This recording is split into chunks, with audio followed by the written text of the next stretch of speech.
পাঁচটি হয়ে গেল। তাহলে এখন আজকের আলোচনা শুরু করি। 6 নম্বর, এটা এই জন্য বললাম যে যাতে যারা অলস তারা এতটুকু শুনলে কাজ হয়ে গেল, 5টা জেনে নিল, তাই না? এটা অলসদের জন্য। আর যারা একটু মেহনত করবেন যে আমি 1 ঘন্টা শুনতে পারবো, তাদের জন্য গত সপ্তাহের আলোচনা 1 ঘন্টা 19 মিনিট সমাপ্ত রয়েছে। জি, 6 নম্বর, কেউ যদি রাসূলুল্লাহ সাল্লাল্লাহু আলাইহি ওয়াসাল্লামের নিয়ে আসা দিন নিয়ে উপহাস করে, কি করে? ঠাট্টা করে, মজাক করে, উপহাস করে, অথবা কোরআন এবং হাদিসে প্রমাণিত কোনো নেকি নিয়ে, নেকির কথা যেখানে বলা হয়েছে সেটা নিয়ে, অথবা কোনো শাস্তি নিয়ে, কঠিন শাস্তির কথা কোরআন এবং হাদিসে বলা হয়েছে, সে শাস্তি নিয়ে উপহাস করে। যেমন কাফেররা করতো, আরে কি বলে দেখো। তো উপহাস যদি কেউ করে কোনো কিছু নিয়ে, তাহলে কি হবে? তাহলে দাড়িওয়ালাকে নিয়ে কেউ যদি ঠাট্টা করে, কেউ যদি ইসলামের কোনো আলোচনা ধরেন করা হচ্ছে, সেই আলোচনা কোরআন এবং হাদিসের দলিল সম্মত, সেটা নিয়ে যদি কেউ উপহাস করে, জি হ্যাঁ, এই জন্য এক শ্রেণী বেদাতি মোল্লা এই বুকের উপর হাত বাঁধা নিয়ে যে ঠাট্টা উপহাস করে, কাউকে কোনোদিন দেখেছেন যে কোনো আহলে যে এভাবে বাঁধে? কিন্তু এই বেদাতি মোল্লা সুন্নতের শত্রু, এরা সুন্নতের সহিহ সুন্নাত রাসূল হাদিসের শত্রু, সুন্নাহর শত্রু, বিদাতের বন্ধু, বিদাতিদের বন্ধু। এইভাবে এরা এই সোশ্যাল মিডিয়ায় ছবি দিয়ে আছে, হ্যাঁ, ইমান নিয়ে টানাটানি আছে। আমি বলবো না যে তারা কাফের হয়ে যাবে, এটা বলবো না আমি, কিন্তু তাদের ইমান নিয়ে ঝুঁকি আছে, ঝুঁকিপূর্ণ, রিস্কি অবস্থায় আছে। হতে পারে যে আষাঢ় খেয়ে জাহান্নামে চলে যেতে পারে। জি, আল্লাহ হেফাজত করুক, তাদের অনিষ্ট থেকে আল্লাহ রক্ষা করুক, ইসলামকে এবং সহিহ সুন্নাহকে, কোরআন এবং হাদিসের অনুসারীদেরকে এবং তাদের অনিষ্ট দিয়ে তাদেরকে আল্লাহ ক্ষতিগ্রস্ত করুক। জি, দলিল সূরা তওবার আয়াত নম্বর 66, আল্লাহ বলছেন মুনাফিকরা বিভিন্ন বিষয় নিয়ে, তাও ইসলামের বিধিবিধান নিয়ে তারা ঠাট্টা মস্করা করেনি, সাহাবায়ে কেরামদেরকে নিয়ে ঠাট্টা মস্করা করত। সাহাবায়ে কেরামদের একটু বেশি খেয়ে নিত তো বলতে এইসব পেটুক, হ্যাঁ, এরা পেটের জন্য সব কাজ করছে, ইসলামের কাজ যা করছে না, এসব ইসলাম না, ইসলাম না, পেটের জন্য। তাতে আল্লাহ কাফের বলেছেন। তারা যে বিরূপ মন্তব্যটি করেছিল এবং উপহাস করেছিল এই সাহাবায়ে কেরামদেরকে নিয়ে, সেটা একটি সফর ঘটনা ছিল যে এরা হচ্ছে আজবানু ইনদাল লিকা, যখন কাফেরদের সাথে মুখামুখি হয়, যুদ্ধ হয়, তখন এরা কাপুরুষ, লুকিয়ে থাকে চুরি পরে, আর খাওয়ার সময় হচ্ছে তারা পেট নিয়ে শুধু চিন্তা, পেট পেট করে, পেট পূজারি, এইসব ভাষাগুলি বলেছিল তারা। আল্লাহ কোরআনে কারিমে আয়াতে বলে দেয় সূরা তওবা, কারণ সূরা তওবা মানে সূরাতুল মুনাফিকিন, এটা আর একটা দ্বিতীয় মুনাফিকদের সূরা, মানে মুনাফিকদেরই আলোচনা আছে। সূরাতুল ফাযিহা, এতে মুনাফিকদের মুখোশ উন্মোচন করা হয়েছে, মুনাফিকদেরকে অপদস্থ করা হয়েছে একবারে।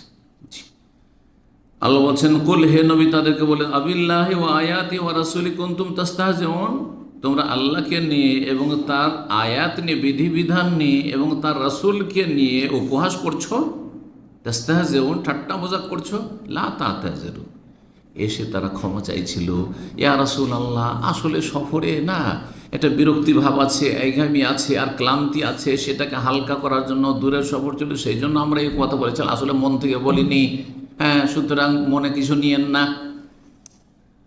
এসব কথা যখন তারা বলে, তারা ওজর পেশ করছিল মদিনায় এসে, খবর যখন পৌঁছে গেল যে সাহাবী শুনেছিলেন, এসে খবর দিয়ে নবী সাল্লাল্লাহু আলাইহি ওয়াসাল্লাম এইরকম ধরনের বিরূপ মন্তব্য করছে সাহাবায়ে কেরামদের সম্পর্কে আর আপনার সম্পর্কে, সাথে সাথে আয়াত নাযিল হলো, লা তাতাযিরু, কোনো ওজর নেই, কোনো অজুহাত পেশ করেনি, সব বাহানা করে লাভ নাই। কাদ কাফারতুম বাদা ঈমানিকুম, তোমাদের এই বাহ্যিক ঈমান নিয়ে আসার পরে তোমরা কাফের হয়ে গেছো। কাদ কাফারতুম, কাফের হয়ে গেছো তোমরা এই কথার মাধ্যমে।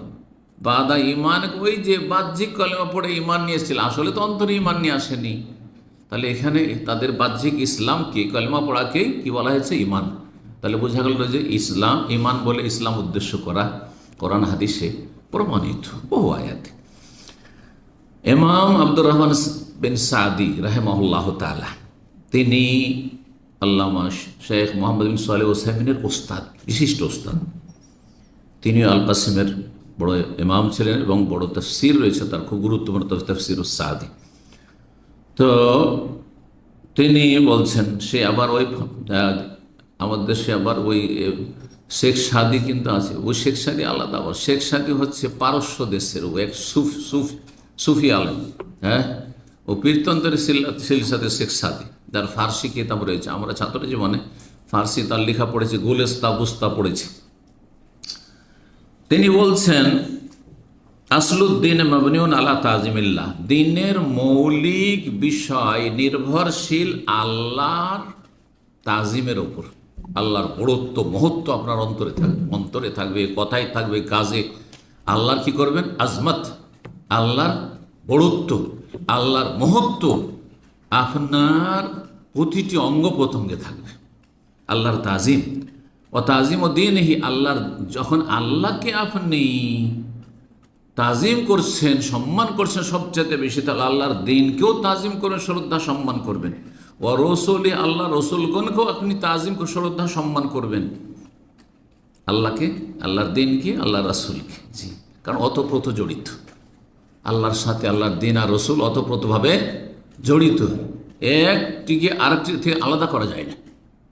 কেউ যদি রসুলের মানহানি করেছে, আল্লাহর মানহানি করল। হ্যাঁ হ্যাঁ, রসুলকে মানে, রসুলের যে একটি কথা না মানে তো আল্লাহর কথা মানে। ওমাইয়তি রসুল ফাঁকা দাতা, আল্লাহ রসুলকে মানলে আল্লাহকে মানা হইল, রসুলকে অমান্য করলে আল্লাহকে অমান্য করা হলো। কেউ যদি কোরআন হাদিসের একটি বিধান না মানে, তার রসুলের নাফরমানি করে, আল্লাহর নাফরমানি করবে। ঠিক না? তাজিম হইতে হবে প্রতিটা অঙ্গ প্রত্যঙ্গে। ওয়াল ইস্তিহজা বিশাইইন মিন যালিকা, আর এইসবের কোনো কিছু নিয়ে কেউ যদি উপহাস করে, কিছু আল্লাহকে নিয়ে উপহাস করলো অথবা রসুলকে নিয়ে উপহাস করলো, হ্যাঁ, রসুলকে নিয়ে ব্যঙ্গচিত্র করা এবং রসুল্লাহ সাল্লামের কোৎসা করা, রসুল্লাহ সাল্লামের নেগেটিভ কোনো কথা বিরূপ মন্তব্য করা, যেমন ইসলামের শত্রুরা যার কাফেরদের এজেন্ট হয়ে কাজ করছে, মুনাফিক মুসলিম সমাজের এরা, আর যারা জন্মসূত্রে কাফের তারা তো কাফের। যদি কেউ এসব নিয়ে আল্লাহর একটি বিধিবিধান নিয়ে কেউ যদি উপহাস করে, মোনাফিল লেহাজাল, এই মৌলিক নীতিমালার পরিপন্থী। মৌলিক নীতিমালা কি? আল্লাহর তাজিম, রসুলের তাজিম বা রসুলগণের তাজিম, আর আল্লাহর কিতাবের, আল্লাহর বিধিবিধান, আয়াত, এক একটি আয়াতের আপনার অন্তরে তাজিম, বড়ত্ব মহত্ব থাকতে হবে, সম্মান থাকতে হবে। যদি আপনি ঠাট্টা মজাক করেন কোনো কিছু নিয়ে, তাহলে এটা তার পরিপন্থী, বিপরীত বিষয়। এটা কেমন হয়? আপনি বাপকে সম্মান করেন আর বাপকে নিয়ে আপনি উপহাস করবেন? আপনার বাপকে নিয়ে, মাকে নিয়ে কেউ উপহাস করে, আপনার বাপ মায়ের পোশাক নিয়ে, হ্যাঁ, কেউ উপহাস করে, কত কষ্ট পাবেন চিন্তা করুন তো দেখি। আপনার ভূমিকা কেমন হবে চিন্তা করুন তো দেখি। হ্যাঁ, এখানে বাপ মা কোথায়, বাপ মা কোথায়, রসুল্লাহ কোথায়, রব্বুল আলামিন কোথায়, আল্লাহর আয়াত, আল্লাহর বিধান, কোরআন কারীম কোথায়, ওহী হাদিস, তা নিয়ে কেউ যদি উপহাস করে, ইসলামের বিধিবিধান নিয়ে কেউ উপহাস করে, তাহলে এটা তার পরিপন্থী। মোনাকেজুল্লাহ আসাদ্দাল মোনাকেজা, আর এইটি একেবারে উল্টো কথা, যে আল্লাহ রসুল আর আল্লাহর দিনকে, আল্লাহর দিনের বিধিবিধানকে তাজিম করে আবার উপহাস করে, এটা অসম্ভব কথা। যেমন আগুন পানি জমা হয় না, একত্রিত হয় না, ঠিক তেমনি একজন মানুষ বলে আমি মুসলিম, আবার সে আল্লাহ বা রসুলকে নিয়ে বা আল্লাহর দিনকে নিয়ে, আল্লাহর দিনের কোনো মাসলা মাসাইল নিয়ে উপহাস করবে, হইতেই পারে না, জমা হইতেই পারে না। দুটো একটা থাকলে আরেকটা থাকবে না। যদি সত্যি ইমান থাকে তাহলে উপহাস থাকতে পারে না, ঠাট্টা মজাক থাকতে পারে না, ঠাট্টা মজাক থাকলে তাহলে ইমান নেই, কাফের। ইমাম শাইখান বাজ রাহিমাহুল্লাহ বলছেন ওয়াকাদ আজমাল ওলামা ও কাতিবা, কথাটি কোথায় রয়েছে? ইমাম আব্দুর রহমান সাদির তার কিতাব তাফসীরুল কারীমির রহমান 342 পৃষ্ঠা আমার অফিসে তফসির আছে, এবং আমি যখন ধারাবাহিক তফসির করেছি তো সেই তফসিরটি আমার সবসময় আমার অধ্যয়নে থাকত। জি, সেটা থেকে অনেক সময় অনেক কথাই সেই তফসিরগুলো তো আমি পেশ করার চেষ্টা করেছি, অনেক গুরুত্বপূর্ণ তফসির। তবে আরবি ভাষাটি খুব স্ট্যান্ডার্ড ভাষা। তো ইমাম বাজ রাহিমাহুল্লাহ বলছেন ওয়াকাদ আজমাল ওলামা ও কাতিবা, সমস্ত ওলামা কিরামদের এজমা রয়েছে। এজমা মানে ঐক্যমত, একমত, সারা বিশ্বের সমস্ত ওলামা, হানাফি, শাফি, মালিকি, হাম্বলি, আহলুল হাদিস, সমস্ত একমত। কি বিষয়ে? আলা, এ বিষয়ে, আন্নাল মুসলিম তাসাব্বাদিন, কোন মুসলিম, জন্মসূত্রে মুসলিম, আর সে যদি দিনকে গালমন্দ করে, আও তানাক্কাসাহু, দিনের যদি মানহানি করে, দিনকে খাটো করলো, ছোটো করে দেখালো। দিন ধর্ম ইসলামের মাসলা মাসাইলকে আল্লাহ রসুলকে একটু খাটো করলো। আও সাব্বার রসুল রসুল আসলামকে গালমন্দ করলো। আও ইন্তাকাসাহু বা তার মানহানি করলো। আব ইস্তাহাজা বেহি তাকে উপহাস করলো। নবী সাল্লামের বিবাহ সাদিনে কেউ যদি উপহাস করে তুমি অজ্ঞ। নবী সাল্লামের বিবাহতে যে উপকারিতা রয়েছে আমাদের বিবাহতে তেমন কোনো উপকার নেই। আপনারা স্বার্থে আপনি বিয়ে করেছেন, ইসলামের স্বার্থ কী আছে আমাদের বিয়েতে বলুন দেখি। প্রত্যেকে আপন আপন জায়গাতে বলে যে আমার আপনার বিবাহ সাথে ইসলামের কোন স্বার্থটি আছে? আপনার স্বার্থ আছে, একটা পরিবার গঠন করবেন। হ্যাঁ, নবী সাল প্রত্যেকটি বিয়েতে বৃহৎ স্বার্থ রয়েছে ইসলামের খেদমত। এই বিষয়ে বড় বড় কিতাব লেখা হয়েছে, আলেমা এখন লিখেছেন এক একটি বিয়ের রহস্য। কারণ দেখেন, আপনি আপনার বংশের যখন ছিলেন তখন আপনার সাথে আপনার সাপোর্টে আপনার বংশটাই ছিল, ঠিক না?